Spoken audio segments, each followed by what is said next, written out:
Hello, Naimul. Hi, Cynthia. Great to have you here. We are very honored that you could take the time out. Core Angels could take the time out, and we are happy that we'll be discussing a very interesting topic today. If we start from very early, let's start with you, and we are curious to know what attracted you to angel investing, Core Angels, and what's your journey like in this space? Okay, thank you. Thank you so much for having me. A real pleasure to contribute a little bit to the discussions around the startup investment. So, in my case, Naimul, what happened was that I've been through a corporate career for many years, like 15 years, 16 years, when I decided to leave this world and I decided to join a startup, okay, as a co founder. And that led me to understand the startup world and also to face all the challenges of founders. And one of the challenges, of course, for an early stage startup that is resources, funding, having some peace of mind because you have some money on cash to pay your bills, to make sure that the company exists while you are testing the market, testing your product, etc. And this was something that really got to me. And by that time, also, I started knowing other founders from different businesses. I started participating in some mentorship programs because Mhm. of my corporate experience. I could be somehow advising and trying to help founders who were in the B2B space. And I started learning that it was not, the lack of funding was not an issue only for my startup, but for the majority of startups in the early Mhm. stage. And what struck me was that it was not a big amount of money that they needed. Okay. It was Mhm. just some money to start with, just some money to give them some space to really test what they were thinking and validating it in the market because um, what we usually see in the news is talking about the big rounds, like Mhm. Mhm. millions and millions of dollars of funding for later stages startups. But then the ones who are starting, they keep thinking, okay, but how should I get to there? Okay, because when I'm ready to raise 10 million, I need to have some metrics, I need to have some traction, I need to have some criteria, meet some criteria. But how can I go from zero until this status? Okay, so this was something that I was always thinking about. By that time, I was already investing in other types of assets. So I was already an investor in the stock market, in real estate, in other types of asset classes of assets. But I kept always thinking, well, maybe I should do something about it. Maybe I could invest in startups also. Okay. Mhm.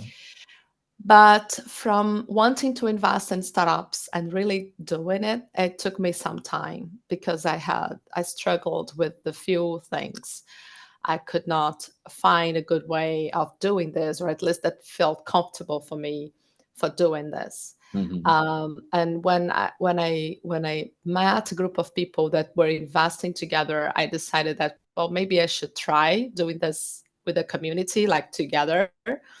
And this is what happened. This is how I started investing. After that, I also joined other groups and did some investments alone by myself. But this is how it all began. So I already had felt the pains of founders.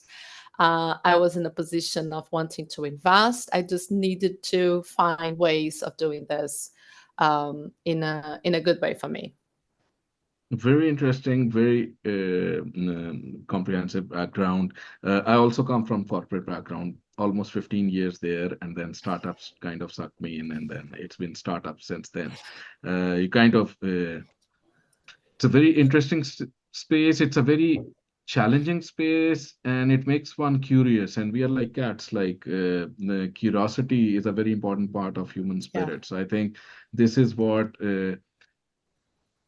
takes people on a leap of faith and they start experimenting with their idea. And I think I Mhm. completely agree with you about the challenges. Like the media covers the big rounds, so all that news it's very fancy at a headline level, but somewhere down there is a small story, and somewhere down there are also obituaries because startups Yep. is also high risk of failure.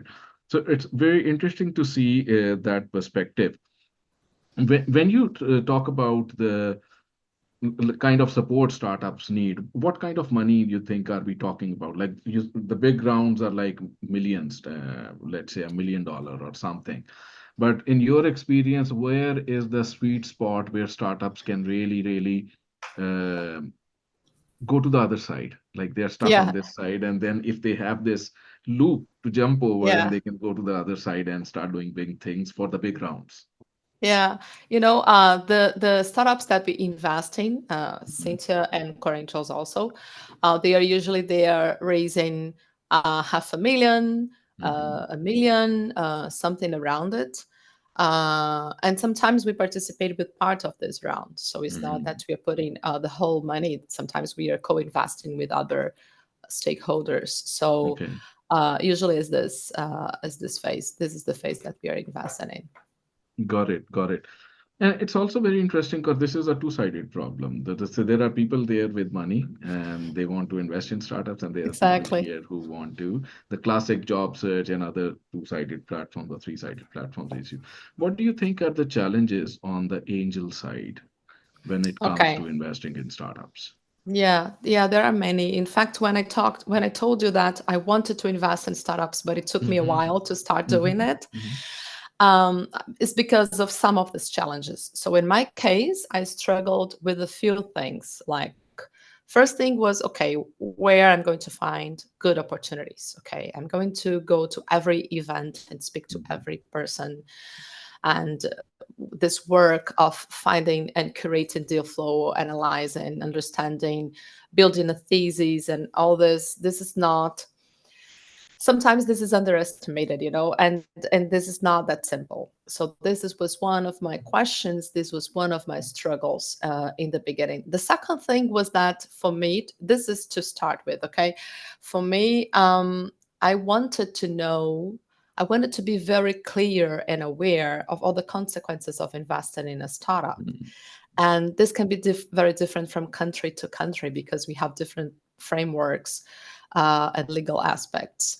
But so understanding all the legal terms, so I thought like, oh my God, do I have to understand every single clause of every term sheet, and how do I manage this? Okay, this was something for me quite hard to think that I should spend money or have a lot of time to spend learning about these things.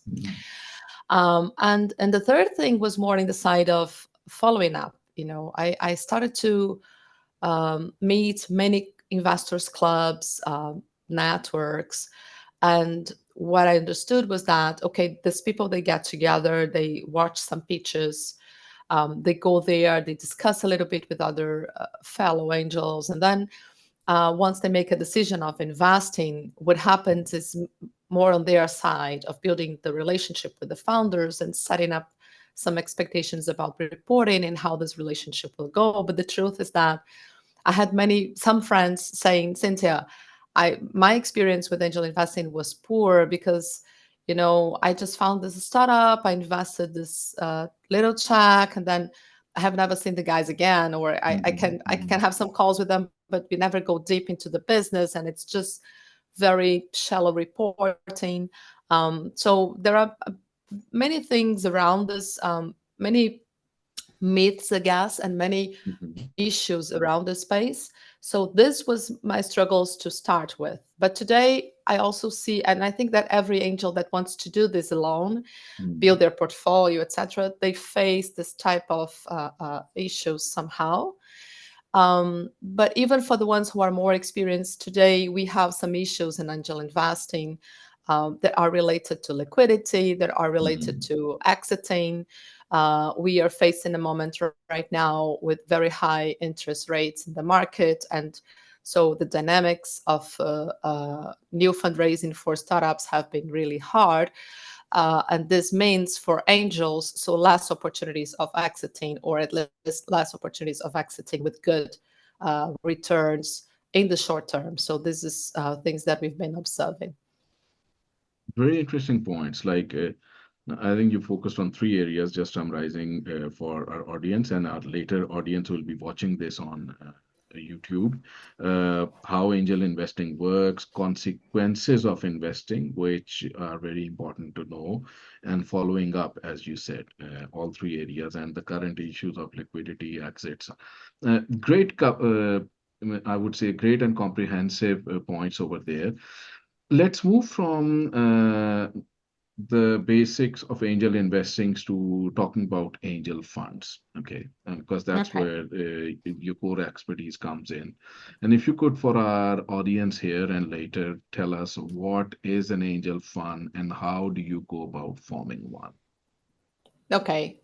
Yes. The angel fund is a way of mixing a little bit the angel experience. So Mhm, investing in a startup and being close to that startup and supporting those founders that we call mhm, the smart money or capital, with a more formal structure that is usually typical of the venture capital funds. But mhm, venture capital funds, they write bigger checks. They are investing in later stages. So it's a combination of these two worlds. It means that the angels, they will be invested in the same portfolio of startups. So when I have an angel fund, mhm, these angels, they are all interested in investing in specific investment theses, and they sit together and they decide together where they're going to allocate their money. So they pull up their capital, they analyze startups together, and they decide collectively where to invest. So in the end, there's no such a thing like we are together, but I invested in startups A, B, and C, and you have invested in startups D, C, and E.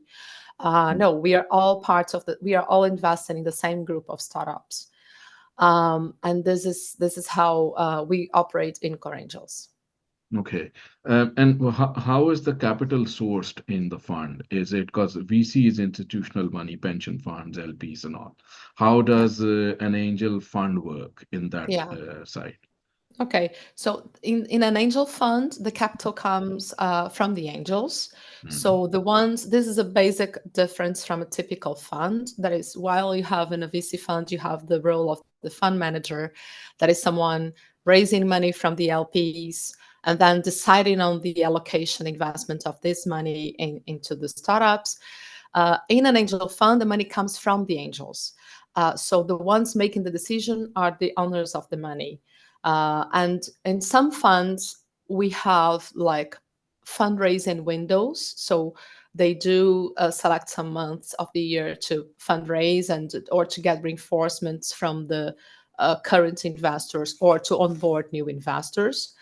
And then they have a window for deploying, finding good startups, and making the investments. In other funds, it's open throughout the year. So whenever an angel wants to be part of the fund, uh, the angel talks to the leader and see if it's a good moment, and they can invest by that time. okay. What are some of the challenges that you have seen in setting up angel funds, and what do you think can be done so that the process can be sped up? Yeah. One thing we usually people who wants to launch an angel fund are people who Mhm, have been for a while in the startup ecosystem okay. as an investor or as a connector advisor. So we usually have this two profile of leaders of an angel fund. Okay, someone Okay. that has been investing and wanted to take a next step. Like, I don't want to build a VC fund because I still want to have this engagement and this relationship with the founders, but I wanted to build something else and bring some friends, some connections that are interested in investing in similar theses. So this is one profile. And the other profile is someone that is not so well connected to angels or to investors, but someone who deeply knows about the ecosystem where they are operating. So they know, this person knows the incubators, the accelerators, knows how to connect and find good events, to know good startups. So usually Hmm. we have these two profiles, and once these two people um, uh, they decide on building an angel fund, we are there to support them in doing this. So we have a program that helps people that want to launch an angel fund to do that with us. So operating with our frameworks, with our expertise, and our model, but in a very independent way, because each angel fund is an independent entity that makes all the decisions on the operations, the investment thesis, etc. So we work together with them to support in this first time, and then they run the angel fund, continue with our support, and we are there for them to make this the best possible, like investing in many good deals, because it's important to an Hmm. angel fund to diversify, and also to reach out to good profiles of angels. Okay, very interesting point. Let's go a little bit in detail and compare it a little bit with venture capital space as well. Mhm. As you said, like the two requirements are there needs to be people with willingness to start it, and one willingness can come from an experienced angel who can actually put in money but wants to be more structured and wants to do it with other. And the other one is not so well connected in the investment space, but still good in deal flow with accelerators and all, and then they can have a fusion. Yeah. What's a typical size of a fund that we are talking about here, which you Okay. think is uh, ideal to launch for a group of people, number Yeah. one, and number two, what kind of term? Because on the venture capital space, funds have a life. How does the term look like over here when there are individuals putting in their money? Okay, so about the size, Hmm. it's really linked to the investment thesis of the fund. In Hmm. COREangels, we have funds that are investing in the very early stage, like Okay. investing 80K in a startup, something like this, um, or in trenches, whatever. And so these funds, they would have a size of 2 to 3 million euros. Okay, this is an Okay. average. But we also have other funds that are investing in more startups, or in Mhm. later with bigger checks. They could go up to 5, 7, 8 million euros. This is the goal of these funds with this type of thesis. So in the end, in this program, this is something that we do with these leaders, that is analyzing the trade-offs of setting up a Mhm. fund. Like, is it going to be a fund with many angels, Okay. with smaller checks, or less angels with bigger checks? And it all depends on the type of startups that we are wanting to invest. Like, if the thesis is to invest in startups that right now are needing 200K for the next 18 Mhm. months, we'll have a mathematics, we'll have an economics. If this is for startups that are needing more money, and we can participate as co-investors, we'll have other numbers, other figures. And so this will impact dramatically the type of investors we are talking about, and the type of startups as well. Very, very interesting. So it matters on what they have for the audience, which are the investees, like who or what they are investing in thesis, and their appetite to invest as well, or the capital they have in the group size of the group itself. Yeah. Very interesting. Is there a governance structure, and is it more or less standardized because you work internationally, or is it that you need to work with legal nuances in each region? How does that go Yeah. about? Yeah. You see, we have in our model, it's a standard for all the funds that are part of the network. We have some things that they are standards. Okay, they are, you need to have to be called a COREangels fund. Okay, so these are basic three things. You have professional leaders running the fund. You invest in the portfolio model, so it's not each one decides where to investing. They're all investing together. And the third thing is actually promoting the engagement of founders with angels. Okay, so these Okay. three things needs to be observed in each of our funds. Then we have some documents and frameworks and processes to support the leaders that are running those funds. But of course, with some definitions, like the collective decision from the angels, and some other ways of working, like operational recommendations. Okay, you have investment committee, you send you have it recorded and you send to everyone that couldn't attend. Then you have some window for voting. So you have some operational processes and the standards.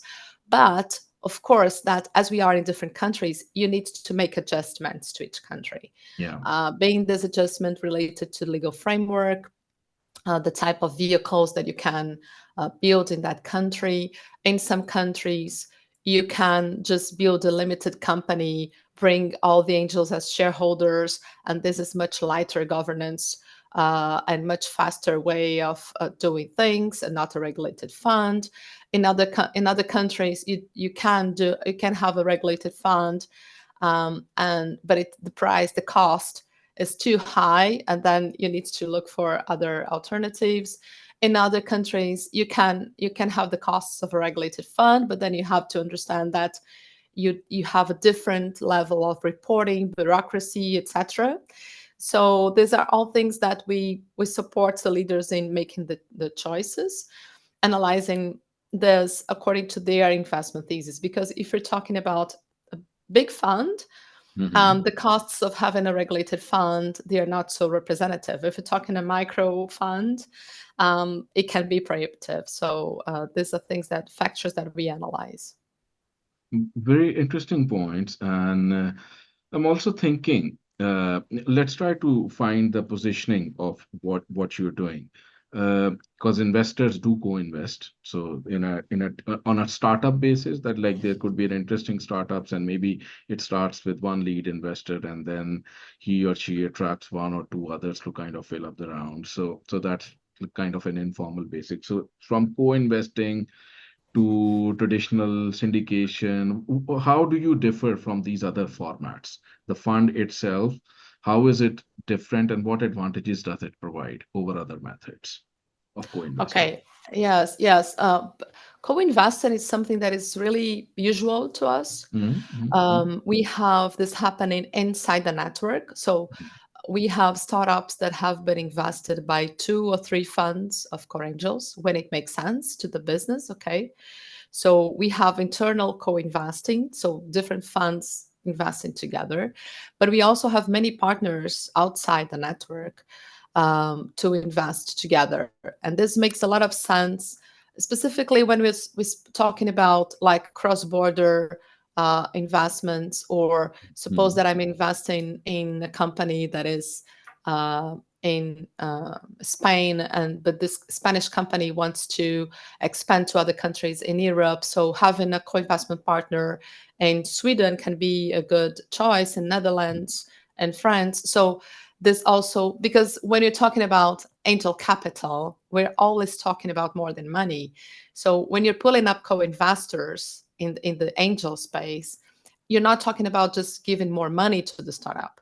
You're also Mm-hmm. talking about giving more support and expertise and networking options to the startup. And this is extremely important when we are talking about market expansion, for instance, because usually founders tend to think that expanding internationally is just a matter of bringing my product, my solution to a different market. It's Yeah. so much more than that. It's quite challenging. So angels can definitely help in this matter. So in some funds, they have a clear strategy of never being a lead investor and always being a follower. And they Mm-hmm. work with their partners that bring deal flow, and they just co-invest as followers. In other funds, they have a mix. So the beauty of building a portfolio is that you can balance not only the ticket size, not only the industry you're investing in, but also your participation. So I can have 1/3 of my portfolio as a lead investor and 2/3 as a follower, or the other way around, because you have pros and cons of leading or and not leading. And so this is a way also of balancing your risk. Very interesting. And you mentioned something like in your discussion about internationalization. So let's go there for a minute. Hmm. Typically, uh, we have had angels on some of our talks before here and other networks as well. Angels typically invest very locally. So Yeah. how does that change with angel funds, or what, let's say, what you guys are doing at Core Angels? Good. How do we change the thinking to international? Or is Yeah. can it be changed? The first question is, can it be changed? Okay. Yes, definitely. I'm sure it can. What happened was that, when I started investing in startups, I always Mhm. heard the sentence that is, angels, they invest in companies that are at most 2 hours drive away from them. Because then they can go there, they can talk to the founders, they can look in the eyes, they can see what's going on. It's more like a Mhm. crafting relationship, like building something. And I got it. I totally got it. But the thing is, we started Core Angels right before COVID. Okay, right before the pandemic. Mhm. In fact, the first startups invested, they were before COVID, but then COVID started, and we had no other chances than just doing everything through this windows that we have here. So through Zoom or Google Meet or Teams or whatever. Mhm. So when we got to the remote space, people quickly understood that, well, why should I be limited to Mhm. know only startups from my country, from my city? What is so hard to be investing in a company that is outside my country? Okay, is it possible? Is it feasible? Is it Mhm. advisable? So people started questioning this, and we started having those sessions of pitching online through Mhm. Zoom.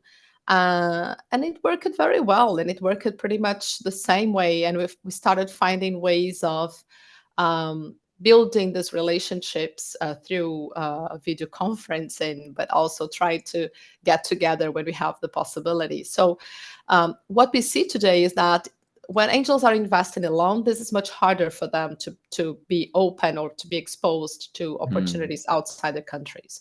When you are together with angel networks, when you are together with an angel fund or similar vehicles, so communities, it becomes much easier for you to do this kind Okay. of movement, because you have people that will be referencing startups to you. You can discuss this with local investors. You can partner with co-investors in that country. So there are much more possibilities than we used to have before pandemic times. Very good. So pandemic actually became an accelerator for remote and enabling globalization. So I think we find similar trends. I do a lot of events. I do around 150 events a year, and around 130 of these are digital. Otherwise, it's humanly not possible. But summits and some of the connect meetups we do in person as well. But great learning over here. A couple of points, if we could wear your, if you could wear your glasses of, let's say, the international reach that you have at Core Angels, what sectors at Angel Space you think or verticals are currently gaining traction in the angel space where angels are typically investing or they plan to invest? How does it look Okay. from your side? Yeah, we've been seeing in our side a Hmm. lot of interest in, well, AI has been a buzzword that every founder has been pitching, right? But also the angels that have been very curious about this, but curiosity with some, and being cautious at the same time, because they know that, well, in a market with everybody saying that they are deploying AI solutions, not everyone will survive. The competition will be hard. So they really Hmm. want, they are very curious about the market, but they are also, they know that they need to understand better the solutions in order to identify who can be the possible winners in the end, Okay. or what are the aspects that will be determinant to tell who will be the winners in that market. So this is one thing. Everybody, in the same way that they are interested about it, they are somehow also a little tired of just hearing about AI in every single pitch without having much clarity about, is it really AI? Is it, or how much of this advantage of implementing a solution on based on AI right now will be sustainable in the next 2 or 3 years? Okay, this is one topic. The other topic is climate. We have this. We have a vertical fund that is COREangels Climate. They are based in Italy, but they are investing in companies in Europe, and they receive a lot of interest from angels to participate somehow, Mhm. to engage with the fund. So this is a very hot topic, and they have been invited also to speak about the theme because, again, the most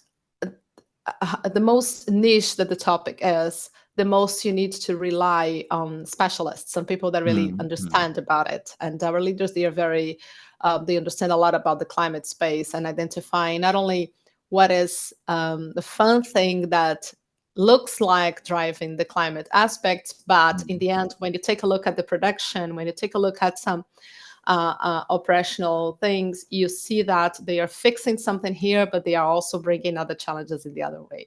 So climate's also a new thing, a thing that drives a lot of interest. And we had some angels looking for us to establish funds around food Okay. and agro space. So a lot of interest in building funds around these themes. Very interesting. And let's go a little bit into one more topic, which is Mhm. like the current climate of investing. You talked about interest rates a bit and how exits are going to be looking for angels going forward. But what is your finger on the pulse? What do you sense in the market right now in the angel space Yeah. on your reading across several networks? Yeah, I see that this year, last year and this year we were still waiting for recovery, but it looks like it's Okay. coming in a different pace that we were expecting, right? So we see that people are still um, cautious, and I totally get it. So when you experience these macroeconomic scenarios, it's hard to think of putting money into risky assets. Mhm. In the other hand, I really think it's a good timing to be investing in startups. Okay. Okay. So I think that the ones many people are waiting, like, okay, let's wait for the recovery. Okay. Mhm. Mhm. Uh, but if you wait too long, you miss the best part of it. Okay. So if you wait too long, you might miss that sweet spot that is right before recovery starts. Okay, so I True. think right True. now with all the winter evaluation and all these terms, it's a good timing to be investing because the startups are usually valuated lower than they will be in 1 or 2 years. Very good points. I agree with most of them. And we have some points coming up here. Frederick, I see your point. Is there a Core Angels Fund active today in Nordics? Cynthia and I was just discussing this in the Yeah, last 30 seconds before we started the call. exactly. So we'll have a discussion post the call, Cynthia, on how we could kind of work in this space in this region. Perfect. Um, Second thing is, Cynthia, do you have some examples? So, Frederick, thank you for the question. Boo has a question. Do you have some examples of food in agri space? Okay, of startups. Yes, No. I've been just to two investment committees, one in Latin America, one in Europe, Mhm. about food and agri space. And there are many, and the interesting thing is that we are seeing the convergence of technologies. Okay, so Mhm. one Mhm. trend is like using blockchain to track seeds management. So Okay. this is one application. We have in food, we have some applications related to alternative foods. Okay. So other types of substitutes for sugar, different types of proteins, like Mhm. proteins from bugs, or substitutes for sugar or for chocolate, or healthier food with the same taste, but not using ultra processed food. So we have in the food side, we have in the agro, like managing the agro production. We have also in distribution. So the downstream of agro is complex, and there is a lot of room for improving efficiency. We have also the vertical farming space. So Many solutions are being developed in different countries around this theme. And it's very interesting because it not only improves the efficiency of the room you need to produce food, but also it enables some interesting things like having seasoned food all over the year, and it's amazing that you don't need to count on, and you don't have to have all those logistics and transportation challenges that impacts our environment so much, and maybe you can be producing very locally things that you could never think of producing if you're just counting on your natural weather and etc. Very interesting points. We actually have a question from Philip. We'll take your point in a so Philip says, um, how I lost it. Just a minute. I need to make it bigger, the window itself. Yeah, how do you identify startups and find deals? So that's Okay. what, and before we go in there, while you were discussing this in the types of startups and the verticals that you work with, we have some very interesting food startups, even in Connect and the accelerator that I run, Founder Institute Nordics. So I'll Hmm. definitely, maybe Philip's question is linked there. How do interesting cases or startups reach out to you or benefit from your networks and funds that you have created in Core Angels? Okay, cool. So the process for analyzing, creating deal flow is Mm. every fund has two leaders, sometimes three, and these people are the ones bringing the startups to the angels of that fund. Okay, so they are going to the events. They have partnerships with the institutions, incubators, accelerators, and they are doing all this screening process. So usually we have a metric that is, in the end, our angels investing 2 to 3% of everything that has been curated by the leaders. Okay. Okay. So how to apply for it? You can go in our website in COREangels. You can take a look at all the funds that are active right now. We Mhm. have 11 active funds right now, preparing 5 more. And this fund, you can directly contact the leaders that are there. You can also submit your information you can do both. You can submit your information through the site and make a connection with the leaders, and they will be speaking with you and understanding your business and seeing if it fits the investment thesis. I truly recommend you to go through the funds page, because then you Okay. can have some information about the thesis, if it matches your business or not, your need for capital, etc. No, I think that's amazing. It's typically like a venture capital space. It's like the angel. So you hunt the VCs, like which VC is right for me, which ticket size, which space, and Exactly. how they work with startups. Are they deploying capital and what ticket size? Same is the case with, as you're saying, with Core Angels. So you have these funds where you need to Hmm. find focus, Yeah. which fund is important for you. Class has a question here. What is the typical minimum ticket to participate in an angel fund? Okay. Again, I'll tell you the same. I'll give you the same answer as before, that it really depends on the thesis. But just to give you Mhm. some examples, a minimum that we have is 25K for the very early stage funds. Okay. But then you have, in some funds, the minimum is 50K or 100K. But as we're talking about rolling funds, it Mhm. doesn't mean, in some cases you can invest 100K, but you can invest this year 50K, next year 25 more, the third Okay. year 25 more. You can have a plan of building this commitment. Okay. Amazing, class. I hope that was helpful. Let's take the last 5 minutes of the talk and talk a little bit more about Core Angels. What's the big why? Where is it going in the next few years? What's the vision? Okay.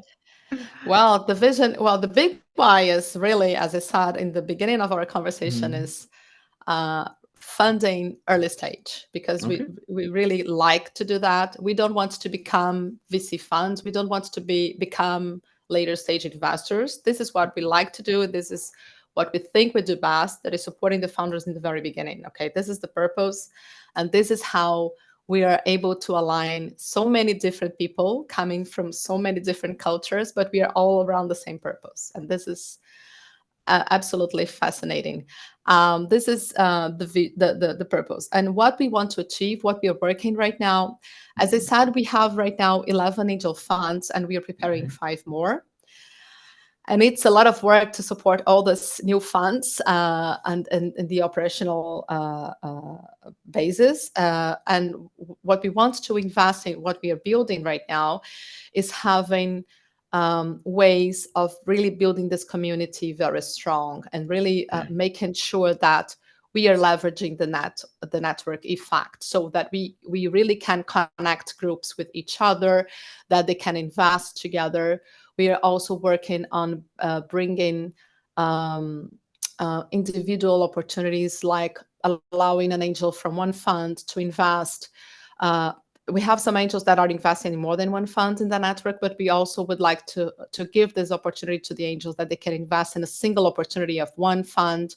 So having some syndicate structure inside the network, because we Uh-huh. see that sometimes I don't want to, I'm already investing like in climate, but I was willing Mm. to, I really like that startup in AI that the group of big data and AI is analyzing. So I would like to be able to invest only in that opportunity. And we are building this case right now. We are building this process right now. And also bringing some other support to our angels. Many of them, they ask us to provide formal training, to have they miss a little bit the formalities of some specific trainings. So we are building something on this way also. Not a very complete, a comprehensive course, but more like pills, more straightforward Mm. and specific on some matters, so that each angel can choose what they really need and how they are going to learn about it. And last point, I would say, like, how do you work? Are you a membership organization? Like, what is Core Angels? Are you a community, a membership organization, a funds created against a fee? Like, how do you How do you yourself work? work? Yeah. So we are a network, and the the way that we are that our relationship is governed with the funds is the funds are autonomous entities. They have their own incorporation vehicle structure, everything governance model. They are run by the angels, okay? Mhm. And we are a separate company. What we do have is we have this licensing agreement model. That means that that fund is allowed to operate our brand in that geography and uses all our supports. And in return to that, they pay some fees to us. So the same way that the leaders, they are compensated by fees from the Mhm. investment. COREangels International also has a slight part of these fees to be supporting the funds and to provide them what they need to operate. Awesome. Very interesting talk on several levels on how angel investing works, how you support startups, how funds are created, how you help funds. So I think this is several levels of conversation. Mhm. Cynthia, we are very thankful that you could join us today for this very interesting talk. This will be quite an interesting material for many of those who couldn't join today. So we'll put it up Yep. on Connect's YouTube, and it'll become an evergreen learning material. So a big thanks from the Connect community for being here with us and sharing your views with all our audience here and later on. Oh, thank you. Thank you so much, Naimul. It was really a pleasure. I thank you for your time, interest, the audience, the questions. So I'm really happy to see that more and more people are becoming interested in supporting early stage startups and Hmm. investing and seeing this as a good opportunity of investment. So feel free to reach out to me. I'll be happy to help with anything that you might need in this space. Thank you so much, Naimul. Awesome.